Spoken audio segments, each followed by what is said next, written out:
So the Giants are 2-0, and the Cowboys are staying alive. There's Daniel Jones. So he's never won a primetime game. He's kind of jumping in some of the way that Kirk Cousins' heat that he takes. Kirk Cousins coming to London this weekend. Meanwhile, Cooper Rush, Mr. International, going to CeeDee Lamb. Look at that. How did this happen? Yeah. Jason, take us through this. Just loses concentration. Ball's there, thinking about the touchdown. Ball slips right through. But what I love, he smiles about it. Hey, that's on me. I got you, baby. Come back to me. We know it's on you. We didn't draft you to lose concentration. Let's go. All right, that guy never loses concentration. That guy's some sort of predator or something. I mean, an incredible pass rush night by the Dallas Cowboys. This is what they do, guys. After 3 games, the Dallas Cowboys lead the NFL in sacks. It was a lot of DeMarcus Lawrence. It was your obvious Micah. They lead the NFL. None of these Raiders, Chargers are stocked up on pass rushers. And then there's this guy, most beautiful runner in the league, Saquon. Just house this sucker, Saquon. Do what you do in those beautiful all whites. Bam! Touchdown.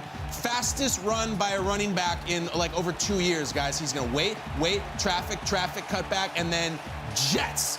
Right here. Peter, what's the turnpike right outside the stadium? He's cruising down it, right? Route 3. Beautiful route right by the bada bing. You gotta love it. Saquon Barkley touchdown, 13-6 Giants. Are they gonna go 3-0? Are they gonna go 3-0? Cooper Rush says, hold on a second. That's our guy, Peyton Hendershot. Jamie, tell us about him. He's from a very small town in Indiana. He is a Hoosier, and he's an undrafted rookie. It's Absolutely, and he's on the field making catches for the Dallas Cowboys. Zeke Elliott eating.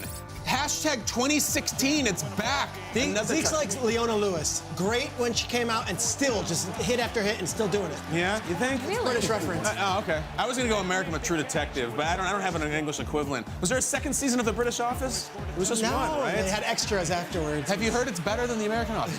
CeeDee Lamb, he's at his office right now, and he might run all the way into angry runs. We'll find out. It'd be awesome to have a tall, thin wide receiver win the thing, and he just goes right through a Giants defensive back and almost scores. But the football guys will pay you off because on a 1st and goal, Cooper Rush, CeeDee Lamb, and there's Dak Prescott. Supposed to be back soon. We'll see. Maybe take your time. I don't know. I just want him to be healthy in the long run, of course, and so does his paycheck. Look, there's Des Bryant. He is in the Giants' house. He is wearing a Trayvon Diggs jersey. And guess what? Daniel Jones found another one in the house right there. Bam. And it's not Daniel Jones' fault. You see that David Sills, who's trying to play ball for the Giants with all their injuries, he slipped on it, and Daniel Jones said, what the heck, man? That was a good pass. But Trayvon Diggs gets his first interception of the season.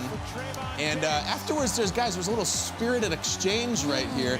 Nothing too crazy, but look, this is rivals. And maybe the Cowboys are like, hey, cool, stupid whiteout in your crowd. We just beat you in your stadium. I'm sorry, we've been harsh on the whiteout, but in the end, the Cowboys did win, 23-16. Let's go from the Giants angle now. This was a big night for them. They did not win, and Daniel Jones has a tough loss to their bitter rival on his home field. What do you have to say? I think every game's different. So to say that every game's going to play out like that, I don't see that happening. I think we'll look at it, see where we can improve, and like I said, we didn't make enough plays. We got to find a way to make a few more down the stretch. So we'll do that, and I'm confident in our group. I'm confident how we'll respond. So Daniel Jones was constantly pressured all night by that Dallas pass rush. He looked uncomfortable, but the defense is good. And Trayvon Diggs, he put a stamp on the Cowboys win with that game-stealing interception, a play in which Sterling Shepard was injured on, which really tampers the Giants' wide receiver room. So how do we feel about the Giants this morning? The future outlook, spin your wheels forward on this team, Jay. I'm excited about the Giants for the future. I think, I mean, based on that? Not based only on last night, but I think sometimes we get ahead of ourselves.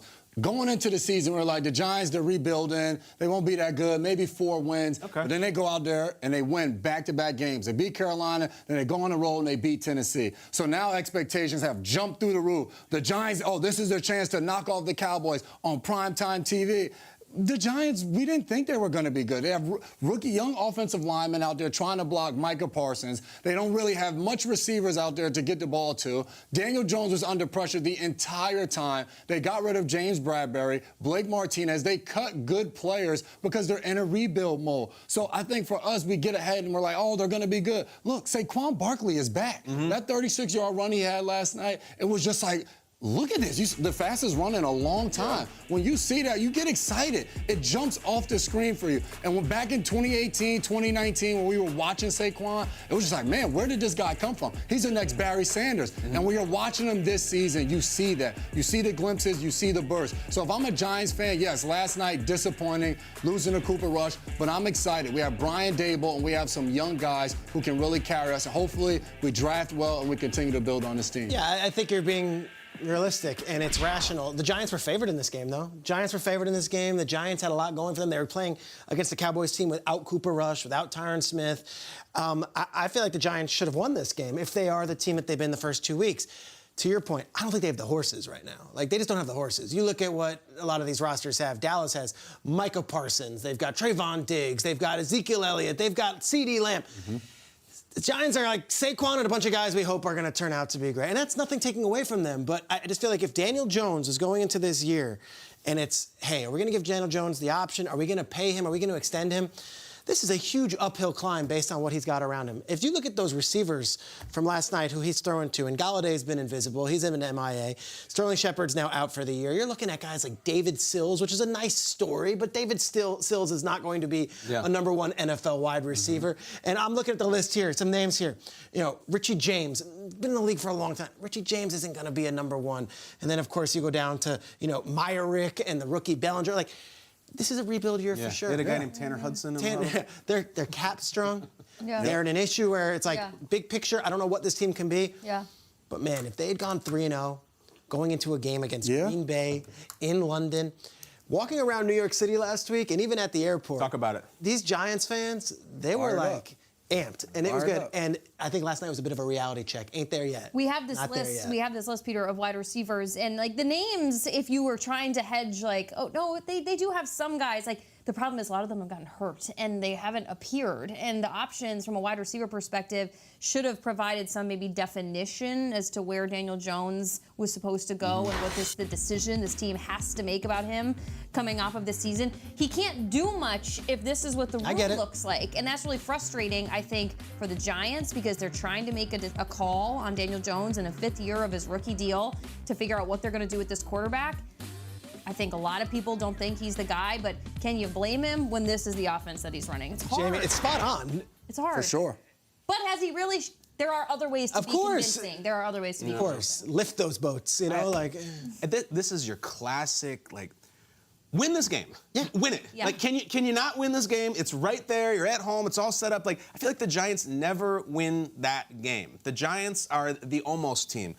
We almost make the tackle. We almost won the game. We were almost a cool story. And, you know, like the chorus of the losing fan through the offseason is you're sitting at the bar and, man, injuries got us this year. We just didn't have the horses.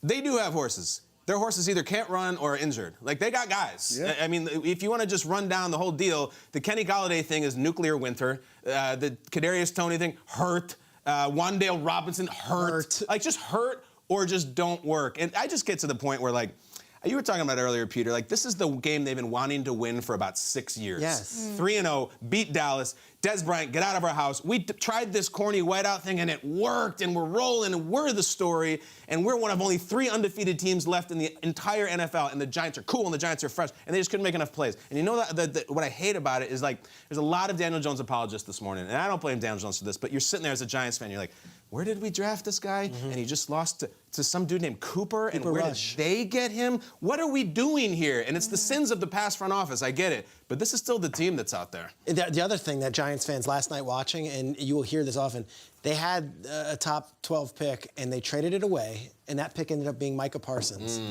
Oh, my gosh. They had Micah Parsons sitting in their lap, and he's a Penn State guy. He's an East Coast guy from Harrisburg. Like, Micah Parsons could have been a Giant. They traded it away for a future first, and they ended up getting Evan Neal, who got beaten for 3 sacks last night. So the Micah Parsons thing is going to loom large, especially when LT was in the building, and you're like, what could have been? But that's Giants football the last 10 years. And that might have been the Giants football the last generation. Well, the last 2 weeks, they beat Tennessee in a game that you would say, this is a game that the Giants lose. They beat Carolina. This is a game the Giants lose. They don't come back and kick the field goal. They don't go for the 2-point conversion and convert it and actually win the game. I feel like we can't just all throw them to the wayside now that the Monday night game, that, they had a great opportunity fall short, but they're showing flashes, I think. They are. And your point is, like, this is a rebuilding year. Yeah. Gravy. Not supposed to be good. 3-0 would have been really cool. 3-0 Really against the good. Packers in London. That With puts you at the Rodgers. top of the league, though. Think about the hype. Win that game. I know. Win that I really game. hate this for Saquon Barkley because I think we're having this conversation regardless, but he really looks like he's returning to form on a team that just really, it could have been really cool if they were clicking. Yeah.